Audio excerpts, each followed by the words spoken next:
Bismillahirrahmanirrahim. Assalamualaikum warahmatullahi wabarakatuh.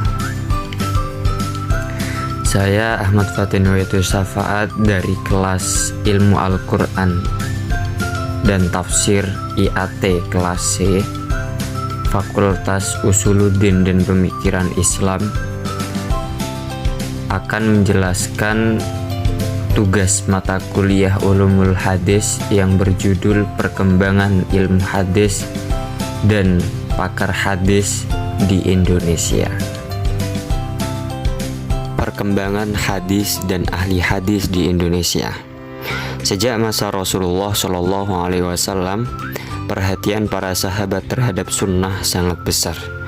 Demikian juga perhatian generasi berikutnya seperti tabi'in dan generasi setelahnya. Mereka memelihara hadis dengan cara menghafal, mengingat, bermudzakarah, menulis, menghimpun dan mengkodifikasinya ke dalam kitab-kitab hadis yang tidak terhitung jumlahnya. Di samping itu, hadis diamalkan dan diaktualisasikan dalam kehidupan sehari-hari. Tak heran kalau dari generasi ke generasi kajian hadis terus mengalami perkembangan. Fase pertama, pergeseran tasawuf ke syariah. Ketika Islam memperkenalkan dirinya di Indonesia pada abad ke-7 sampai abad ke-13 Masehi, secara tidak langsung Islam juga memperkenalkan dua komponen penting yang dibawanya, yaitu Al-Quran dan hadis. Artinya, perkembangan hadis yang terjadi di Indonesia tidak luput dari penyebaran agama Islam yang bermula dari jalur perdagangan dari berbagai negara seperti Arab hingga jalur pendidikan. Selain itu, perkembangan hadis juga termasuk efek dari penetrasi agama Islam dari Timur Tengah oleh para guru pengembara sufi yang pada abad ke-12 datang ke Indonesia dalam jumlah yang cukup banyak. Pada abad ke-17, muncul 3 ulama tersohor di Indonesia yang datang dari Timur Tengah. Mereka adalah para ulama yang memiliki pengetahuan luas dalam berbagai ilmu seperti tasawuf, kalam, fikih, hadis, sejarah, dan perbandingan agama, yaitu Nuruddin Ar-Roniri, Abdurrauf As-Sangkili, dan Al-Maqasari. Mereka lah tokoh yang berperan besar dalam kajian hadis di Indonesia. Kajian hadis pertama kali ditemukan di Indonesia pada abad ke-17. Dibuktikan dengan ditulisnya kitab-kitab hadis oleh Nuruddin Ar-Roniri dan Abdurrauf As-Sangkili. Ar-Roniri mengumpulkan dalam karyanya Hidayat Al-Habib fi At-Targhib wal Tarhib sejumlah hadis yang diterjemahnya dari bahasa Arab ke bahasa Melayu. Dalam karya ini ia memadukan hadis-hadis dengan ayat-ayat Al-Quran untuk mendukung argumen-argumen yang melekat pada hadis. Selanjutnya As-Sangkili menulis 2 karya tentang hadis, yaitu penafsiran terhadap hadis Arba'in karya An-Nawawi dan koleksi hadis-hadis qudsi yang diberi judul Al-Mawa'idh Al-Bidayah As-Sangkili. Juga menjadikan syarah kitab Muslim karya An-Nawawi sebagai salah satu rujukan penting dalam menyusun kitab fikih yang berjudul Mir'atut Thullab. Kata-kata tersebut dikarang tidak lain bertujuan memberitahu masyarakat mengenai pentingnya hadis dalam kehidupan sehari-hari. Selain itu, pada abad ke-19 muncul beberapa ulama baru, yaitu Kiai Ahmad Rifai dari Kalisala, Nawawi Al-Bantani, Ahmad Khotib Al-Minangkabawi, dan Syekh Mahfud Al-Tarmasi. Di antara para ulama tersebut, ulama yang mendalami ilmu hadis adalah Syekh Mahfud Al-Tarmasi. Beliau merupakan satu-satunya ulama yang mendalami ilmu hadis sampai mendapatkan ijazah sanad yang kemudian dilanjutkan oleh muridnya, yaitu Kiai Haji Hashim Asy'ari. Lewat Kiai Haji Muhammad Hasyim Asy'ari inilah kajian hadis mendapat tempat perkembangan yang subur setelah mendapatkan ijazah atau restu dari gurunya atas kelayaan dalam mengajarkan ilmu hadis. Beliau melakukan pengajaran ilmu hadis di pesantren miliknya, Pondok Pesantren Tebu Ireng. Berkat pengajaran tersebut, kajian hadis semakin berkembang hari demi hari. Bukti ketekunan pengajaran hadis tersebut dapat kita lihat dalam salah satu karangan Kiai Haji Hasyim Asy'ari, Risalah Ahlus Sunnah wal Jamaah, yang sangat kental dengan hadis. Fase kedua, dunia modern. Pada awal abad ke-20 telah banyak perubahan dan kemajuan dalam bidang pendidikan di Indonesia yang berpengaruh dan dijadikan sebagai media dalam kajian hadis. Di antaranya adalah madrasah. Melalui madrasah, kajian hadis semakin berkembang dengan cepat. Pada pertengahan abad, hadis sudah mendapat perhatian yang besar dari ulama Indonesia. Ditandai dengan adanya pemeriksaan terhadap sanad dan matan hadis untuk membedakan hadis makbul, yaitu hadis yang dapat diterima, dan hadis mardud yang tidak dapat diterima. Awalnya, para ulama di Indonesia hanya membaca dan mengajarkan kitab-kitab hadis tanpa mengadakan pengkajian dan pemeriksaan terhadap kesohihan sanad dan matanya. Mereka beranggapan bahwa hasil ijtihad para ulama terdahulu sudah final, sehingga ulama-ulama sekarang tidak perlu mengkaji dan memeriksa sahih tidaknya suatu hadis.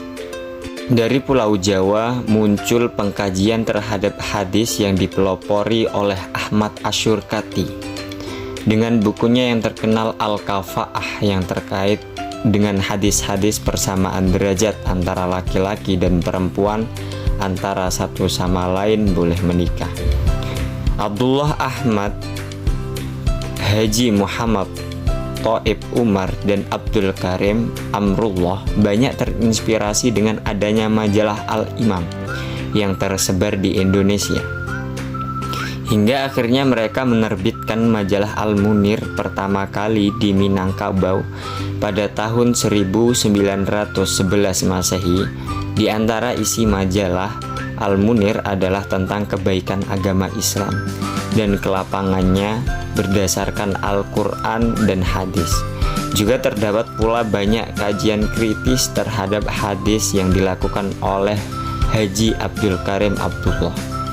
Dari sini dapat dilihat bahwa pada masa ini hadis sudah mulai mendapat perhatian lebih dari ulama Indonesia. Telah banyak kajian yang mulai khusus membahas hadis. Akhir abad ke-20 dapat ditemukan kitab-kitab kajian ilmu hadis di Indonesia yang mulai beredar di masyarakat. Antara lain adalah Ikhtisar Ilmu Mustalah Hadis, Sejarah dan Pengantar Ilmu Mustalah Hadis, Mustalah Hadis, bahkan ilmu ma'ani hadis. Selain itu muncul pula pakar-pakar yang ahli dalam bidang hadis. Mereka adalah Ahmad Hasan 1887 Masehi yang mendalami tafsir, fikih, faraid, mantik, dan ilmu-ilmu lainnya secara otodidak. Muhammad Mahfud wafat 1919 Masehi yang menguasai berbagai disiplin ilmu, yang juga merupakan ulama Indonesia pertama yang mengajarkan kita hadis Sahih Bukhari. Dikatakan juga bahwa beliau menulis berbagai karya dalam berbagai disiplin ilmu.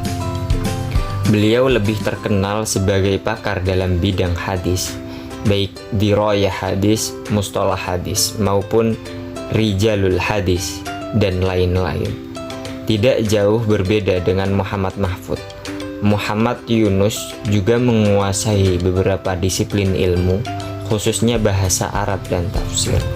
Hasbi As-Siddiqi pun telah mengarang dalam berbagai disiplin ilmu, mulai dari tafsir, hadis, fikih, dan usul. dan yang lainnya seperti Muhammad Syuhudi Ismail dan Fathur Rahman.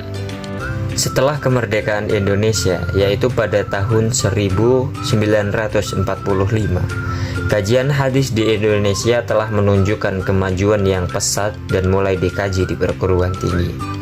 Islamic College di Padang pertama kali dibuka dan dipimpin oleh Muhammad Yunus telah menggunakan kurikulum Universitas Al-Azhar Kairo. Kemudian ditutup sementara karena Jakarta diduduki oleh sekutu dan dibuka kembali di Yogyakarta dan telah diubah menjadi Universitas Islam Indonesia pada tahun 1948. Dan setelah itu mulai banyak berdiri perguruan tinggi Islam lainnya di Indonesia. Berdasarkan sampel di atas, dapat disimpulkan bahwa perkembangan hadis di Indonesia dari masa ke masa mengalami banyak perkembangan. Sebelum abad ke-18, pembelajaran hadis masih bercampur dengan ilmu-ilmu lain dan lebih bersifat aplikatif dibanding teori. Hingga abad ke-20, kajian hadis masih sekedar pengantar. Hal itu terlihat pada beberapa karya muhadis yang masih banyak mengemukakan sejarah dibandingkan kajian analitis. Kemudian akhir abad ke-20, kajian hadis lebih dikembangkan lagi pada aspek kajian analitis dan untuk memenuhi kebutuhan akademis. Pemikiran ulama Nusantara tidak jauh berbeda dengan pemikiran yang ada di Timur Tengah. Hal ini disebabkan banyaknya ulama yang menuntut ilmu di Mekah dan Madinah, kemudian membawa dan menerapkan ilmunya di Indonesia. Secara umum, para ahli hadis Indonesia ahli pada beberapa disiplin ilmu, tidak hanya terfokus pada bidang hadis saja, tetapi mereka juga banyak menguasai bahasa Arab, fikih, tafsir, dan sebagainya. Hingga dapat dikatakan bahwa mereka ahli pada beberapa bidang ilmu. Ulama hadis seperti Kiai Mahfud At-Tarmasi dan Kiai Haji Muhammad Hashim Ash'ari sangat ahli di bidang fikih, tafsir, dan hadis. Demikian pula Mahfud Yunus yang juga menguasai bahasa Arab dan tafsir. Hasbi As-Siddiqi lebih dikenal dalam bidang tafsir maupun hadis, serta beberapa ahli hadis lainnya. Perbedaan keilmuan mereka tentu saja dipengaruhi oleh banyak faktor. Di antaranya adalah latar belakang keluarga, pendidikan, dan utamanya faktor lingkungan.